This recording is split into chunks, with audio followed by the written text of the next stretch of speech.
So that's actually awesome because that leads into my next question, which is what are the daily tools that you use to create your work? And so obviously you use a bit of social media to help keep your writing where you want it to be.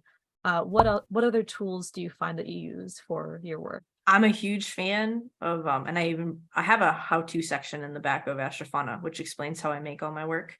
But I'm a really, really big fan of what I call ugly highlighter sketches. And like I'm very open about this. Like I have anxiety and imposter syndrome, like so many other artists do. And so I definitely have fear of the blank page a lot. And so one of the techniques that I learned years ago is to work with imperfect tools. So if you have a beautiful sketchbook that's absolutely perfect and so expensive, you're a little bit like, oh, I can't ruin it.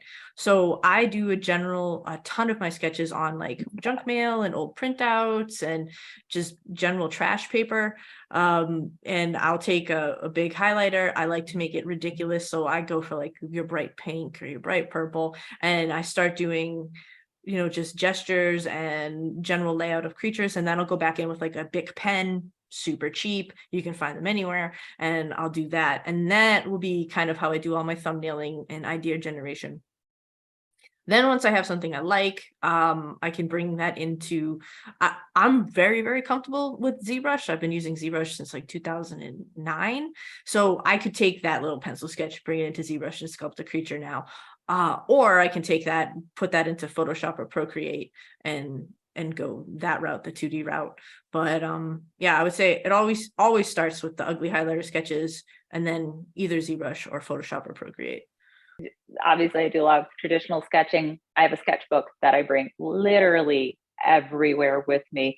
And sometimes I'll do like life drawings, especially if we're out at like a restaurant or I'm at a playground with my kids.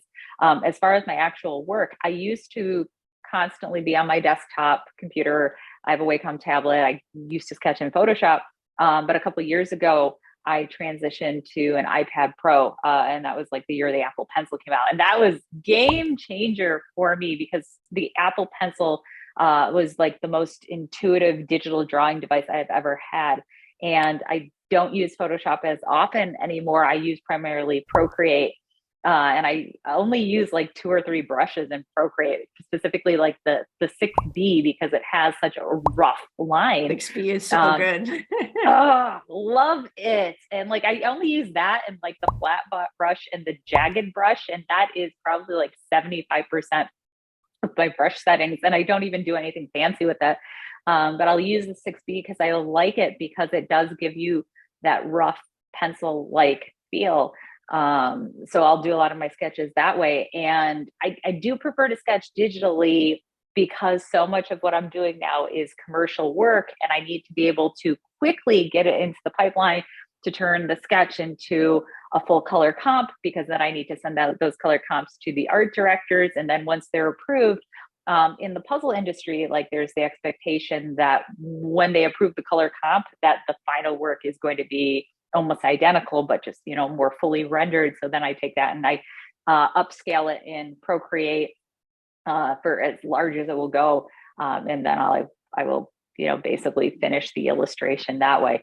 So that tends to be my workflow. Like I'm just literally glued to my iPad like all day long. The amount of people that try to tell you, oh, you should get these brush packs, oh, you should get these no. The Fucking default bullshit. brushes, there are already so many of them to begin with. And it's most often the technique of the artist of how they're using it. And so anyone who's like, oh, these brushes are the best brushes, it's often their own technique and style that's making them do well. So No. I will always be an draw advocate for that. in ketchup, and if you're a good artist with Yes. a sense of like value, it doesn't matter. Like as long as you can get a full range of value, like your brushes are like, but the thing is, artists got to make money selling brush packs. Yeah. I should sell brush packs or something. So you guys were talking about how you do some corporate work, you do some work for other people, for clients, freelance, stuff like that. So what do you find is the difference between creating a work for a client versus creating it for yourself? There is so much more imposter syndrome and anxiety and just like mental barriers when I'm doing something for Centurnia versus when I'm working for a corporate client. It's so funny because like say a puzzle company comes to me like and they're like, hey, we'll give you an example with Dragon Valley, right? They approached me for Dragon Valley. They looked at my Twilight Marketplace image, which has like a couple of unicorns, and they're like, we love this Twilight Marketplace thing. We love all your time dragons. Can you paint us a landscape with like your time dragons and just like make it awesome? And once I got the initial sketch approved, I just kind of sailed through. There was nothing stopping me. And also I had the deadline in front of me. So I was like, okay, I must hit this deadline. Like it's just, I'm laser focused and I'm like, gonna finish it. And there's no room for self-doubt because it's like, well, there's money coming in. So that's like the dangling goal right there, like the carrot basically. And I'm like, okay, well, I know I could do this. I've done this in the past. Clearly this company believes in me because they're giving me money to do the thing. It's no problem. Centurnia, totally different. Like I have so much self-doubt. We've edited the first book. I've gone through like literally like 3 rounds of professional editors at this point. We just released the second edition of the first book because I'm like, this isn't good enough. This isn't the best I could do from a writing aspect. And then from an art aspect, I have so much difficulty drawing the characters. Like I have my cute little notebook doodles. But when I try to draw the characters, I'm like, the style isn't right. I went on like in the beginning of COVID, I went on a full like style journey, I guess I'll call it. Like I had this gigantic sketchbook. It was like a 200-page sketchbook. It's hardcover, it's beautiful. And I was like, I'm going to fill this with nothing but Centurnia sketches and I'm going to do 200 drawings. And what I did is I went through and I looked up artists that I liked when I was younger. I looked at artists I like would replicate their drawings and then do a Centurnia thing in the second. I'm like, I'm going to find my style. I'm going to find my style. I still don't feel like I've found the Centurnia style. And as a result, I don't produce as much visual Centurnia work because it's not good enough. It's not good enough. And that's the voice that's constantly in my head.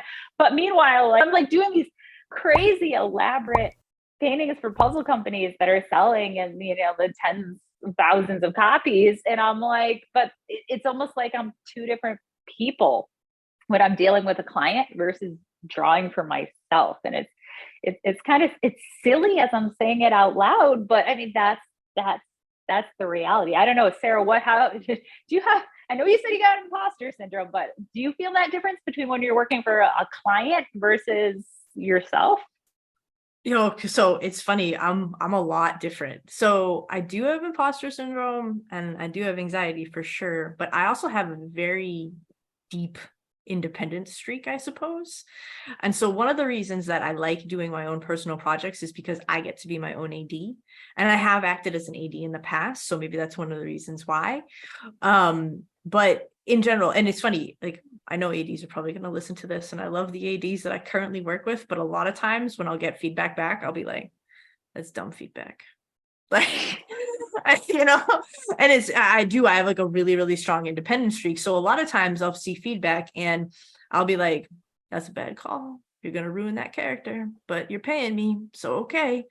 And we're going to ship it, and it's not going to be as good as it could be. I wish you would just listen to me. You're the person who's professional in this, but I understand that they have their own vision and their own goal, what they're going to. So one of the reasons that I love making independent personal projects is because it's my vision and my goal, and I get to decide what's happening with all of the with like I get to make all the rules and I get to make all the calls and how it should be.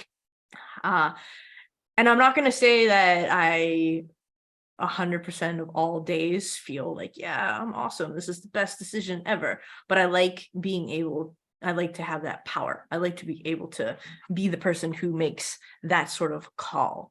So when I make art for a client, and in general, like all the clients I work with now, they're really cool and they have neat things that they want me to make. And in general, I get along with their art directors really well.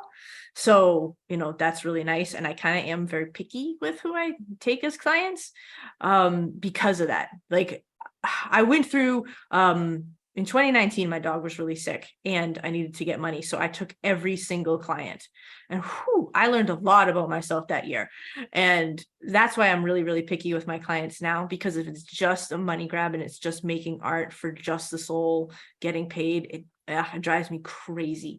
But if I'm a good mesh with the AD, then yeah, we're good. Like, Monty Cook Games, I've worked with them for years. They're awesome. I'm working with Cellofair Games and the Gloomhaven people right now. They're awesome. That's so cool. Sorry, go ahead.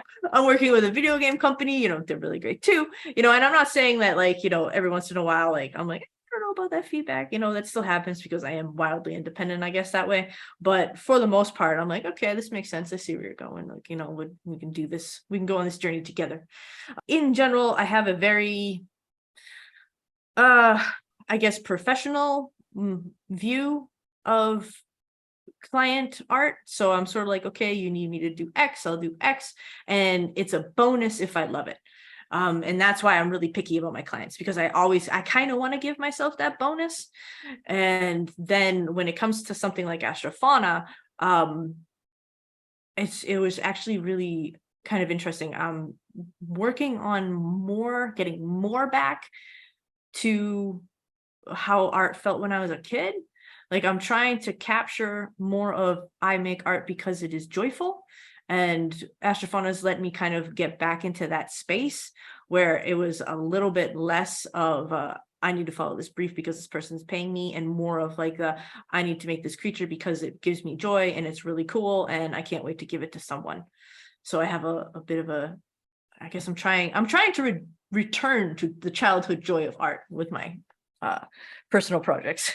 I saw one post that you made where you were like, yeah, my contract has teeth. And you were talking about how one potential client totally bailed the moment they were reading your contract. And you were like, good, that's what it's supposed to do. And I love that. I think that's really important for a lot of artists to see, like, yeah, your contract might drive away some people if they aren't in it for the right reasons.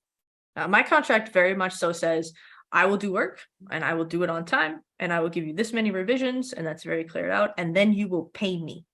And if you do not pay me, it's not going to go good for you. But yeah, I was ghosted epically once earlier, and then after that, I actually did speak to some lawyers, and they were like, "Oh, cool, let's help you make your client your contract a little bit more intense."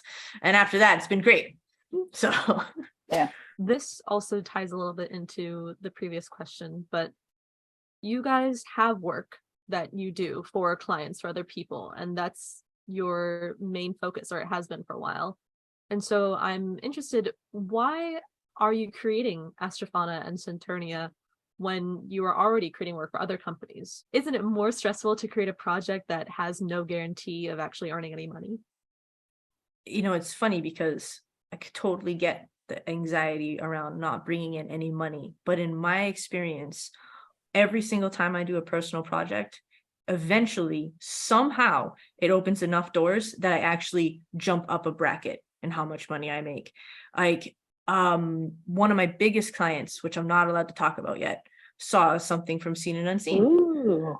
And they were like, and they had a 5-figure job for me, and that was awesome. Nice. And and then Astrofauna, like, I've put together this book, and big thanks to my patrons who have supported me throughout the project. But in general, I wanted to have the book completely done and ready for the Kickstarter before, and I didn't really ask for any money. Like, the book is done. I haven't run the Kickstarter. I did it kind of all on my own dime.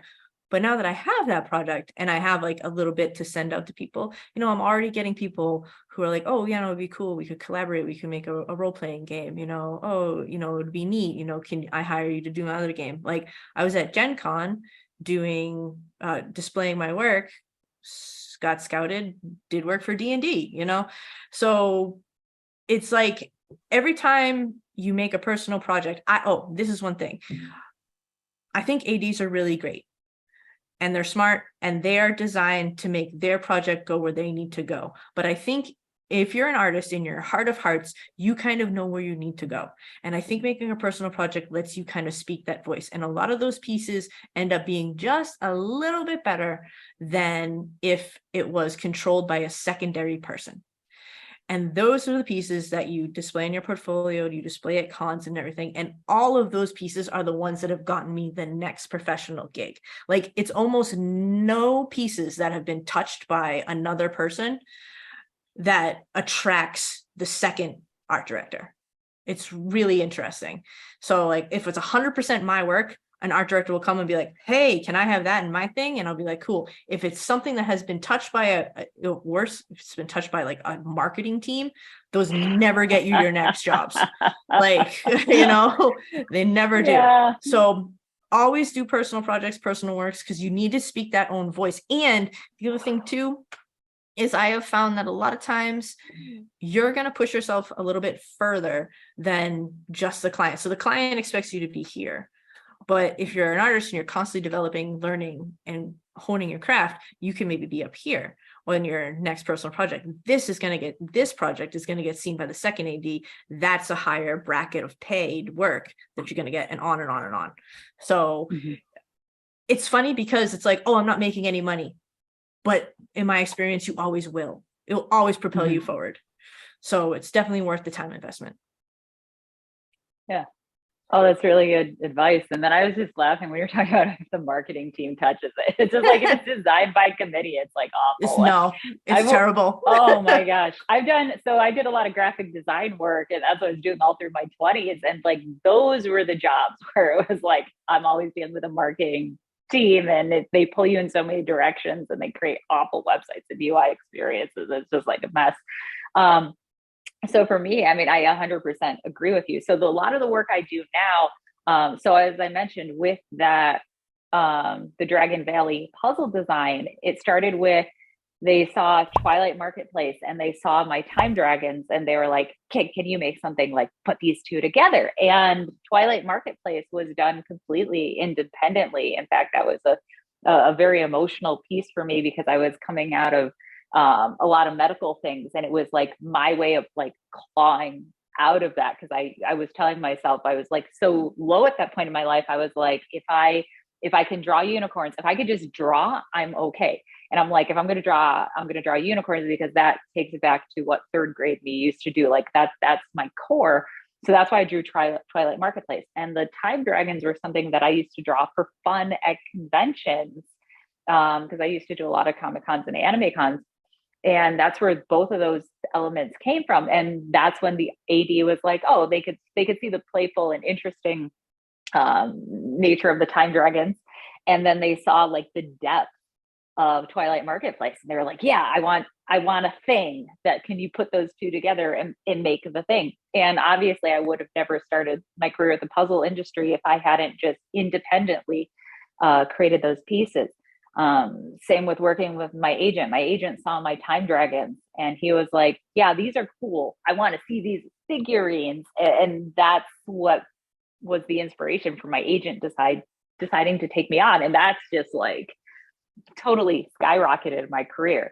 So absolutely, like the personal projects, it's kind of, I don't know any artist who is in illustration who has gotten far without, working on projects on the side in order to, level up essentially. And you're very right. Like when you're doing a corporate job, like there's a certain expectation of you're going to make the same as is in your portfolio. And often that's why they hire you. They want that consistency. But as like successful artists, we are successful because we are forcing ourselves to level up, because we always see like the next thing that's missing in our art that isn't as good. And we force ourselves, we dig in and we improve. And you only do that through personal projects. Yeah, I always view it as like, if you have like a hole in your armor or you're missing puzzle piece, you want to go and seek to fill that. So like, I actually have tons of goals where I want to go with the next, whatever the next thing for Astrofauna is. I don't know if it's going to be a game or a book. But regardless, I have plans on how I want to, level up my art for that next round of art. And I have some courses in mind, and I'm already doing some studies and everything. It's funny, I'm 1 week away from launching this Kickstarter, and I'm already like thinking about the next the next thing I'm doing in the world. As a young artist, what sort of roadblocks did you have? Oh boy, there is a lot that I could say in this one. I think when I was a high school student, so I was super into art in high school, I think I did not get the best advice from some of my art teachers. And I said very carefully, because they didn't know the type of artist I wanted to be. Like, I wanted to be a fantasy illustrator. I wanted to be a comic book. I wanted to be a storyteller. And when I would, I do the projects you're supposed to do in class, like I was an AP art, I was always drawing faces and figures and all the things you're supposed to do. But there was that moment where I showed my art teacher my sketchbook, my personal sketchbook that had a lot of my early Centurnia art in it. And of course, it was more of like a comic book style. And she just totally like blasted me for that. Like, oh, I didn't know you drew that stuff. And she just hung on the word stuff in such a way that like I knew she wanted to say like I totally knew that's what she wanted to say. And she was just like, it was so demoralizing. And it made me feel like, oh, this fantasy stuff, this isn't a viable career path. And then I went on to art school.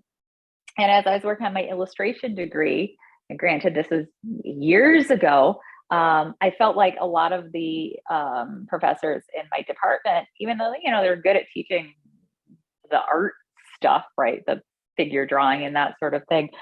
They were very focused on like editorial and political and magazine art. Like they were from an older era.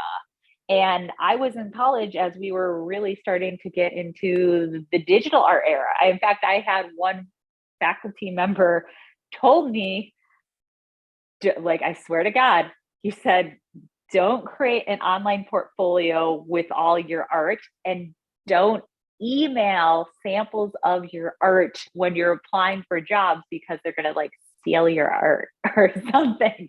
No. And I know that sounds so ridiculous right now, because a lot of those faculty members, we were transitioning from the old bringing your physical sketchbooks to art directors, or we were rather bringing your physical portfolios in order to get work.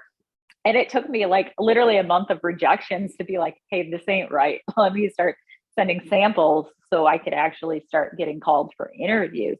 And then when I finally did get a job, because I had somehow picked up graphic design when I was a college student, I spent 10 years doing what I thought I was supposed to do, meaning I worked as a graphic designer, I did corporate web design, and then I also ended up picking up a degree in education, which I'm very grateful for. I love teaching, but like art teacher felt like the job I was supposed to do. And it wasn't until I was about 30 years old that I accidentally fell into conventions due to a dear friend being like, hey, your work would be great at like this anime con. And then when I started going to the cons, I found my people. And then I started drawing the stuff that I cared about and that resonated with people. And then I started drawing more of that stuff. And then that got the eyeballs. And that's from there. So it's, I guess I think your initial question was like, what were my roadblocks and what my advice to young artists? Was that essentially the question? It's just like, you got to follow what you want to do. And I think there's an old saying, like, never take advice from somebody who isn't where you want to be in life. So if you want to be a creature designer, you should follow the advice of someone like Sarah, and not somebody who is like, you're a high school art teacher who maybe has a background in graphic design and doesn't even care for creature design or have any idea. Art is it's a huge industry, and there's subtle nuances to what the skill set and the knowledge set is you need to be successful. Like, I couldn't go out and become a tattoo artist because there is a huge knowledge set and a way of how you set up your drawings in order to actually wrap around the human body and to really contour the muscles and understand. So like, don't ever come to me for advice on like how to tattoo. Like, what I'm great at is giving advice as got to be an artist who works in the licensing industry. Like that's my specialty area. So I would say, yeah, that's my biggest bit of advice to young artists. Find mentors who are exactly who you would love to be. I did experience a lot of what Rose also experienced. Like my teacher were probably like the old guard, you know, and I think it's great now that we have so many online art resources that young artists can tap into. And I would definitely say when you're picking a teacher or a mentor or taking a class, make sure that the person teaching that class is really good at what they do. And that's one thing that I see people capitalizing on now, and I'm like envious that I didn't have that as a young artist myself. Like for instance, like the person who taught me creature design is Tara Whitlatch. She's one of the best creature designers in the world. Like, you know, I'm freaking out. So awesome. Like, that is amazing. Oh my God. Like if you don't, I'm going to stop right here. If nobody, I mean, don't stop right here. If you don't know who Tara Whitlatch is, like go look, we'll put a link somewhere, but that she is that's just like the god of creature design. And that's so awesome that was your education. The neat thing about it is that her class is on Schoolism. So anyone online who takes the Schoolism class can take it. And I took the full version of the class where like she actually gave me one-on-one critiques, but you can take like the hands-off version of the class for a very reasonable amount of money and still listen to those lectures, which are designed by her, and get some of the best education you can. And like, I'm talking about like, you know, you can get that for ZBrush, you can get that for painting, you can get that like for composition and lighting and everything like that now. So that's fantastic. As a person coming up, I didn't have those options, because I'm just a little too old to have had those options. So it was really hard for me to hunt down information. I'm so happy that people don't have that anymore. The other thing that I really faced, and this is super unfortunate, is a ton of sexism. I straight up was told that to my face, we don't hire girls to work here. You know, like during a phone interview. I do not know how. I don't know how this happened. I don't know if there was maybe a paper on top of my resume or whatever. They did not realize that I was a woman when I applied to work at this game studio, which is now closed. So whatever. I did work in video games for a while, but yeah, they did the interview, and then they sort of like pretended they were gonna do it, and then like 20 minutes in, they're like, "It's an all male studio. I'm sorry, we don't hire women." You know, and I was like, "Wow." And I have to say that one thing that I think that you need as an artist, and this doesn't matter it doesn't matter what you are. It doesn't matter like if you're a man or a woman or anything, you need grit. You need to be able to take that and be like, okay, cool. They just said they're not going to hire me because I'm a woman. I'm going to apply to 5 more places. I'm going to go home. I'm going to work on a portfolio piece. I'm going to be better. You don't get to be the gatekeeper. You don't get to tell me that I'm not allowed to have this career, which I want to have. So yeah, like definitely work on your resilience, work on your grit. If you have to take a day to feel that sadness, do that, and then come back all the harder the next day. That was one of the biggest blows I took. And then the other one is similar, bad advice from people. If you're getting a critique from an art director, I think it is very, very important for every artist, especially young artists, to know that our art director is critiquing you from the point of view of, would I hire you?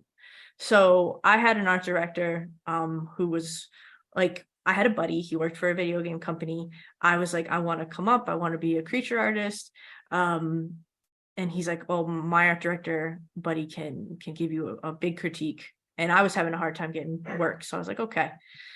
So this art director critiques me, and it was basically like, your creature designs are good.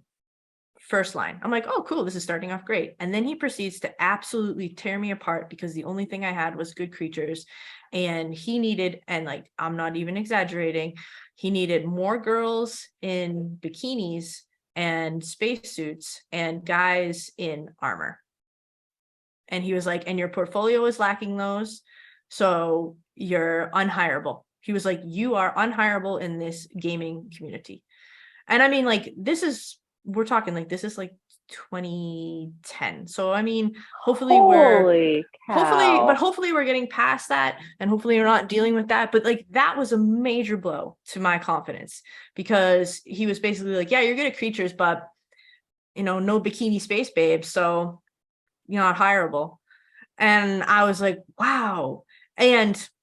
But grit, making it work for yourself, I was like, okay, what does that mean? That means I need to work on my human anatomy. So I worked on my human anatomy for a long time. Now I'm good at both human and animal anatomy, so I can make unique creatures, because I've just circled back and been like, whatever, screw that type of guy, I'm going to do creatures. And that has turned out to be very worthwhile.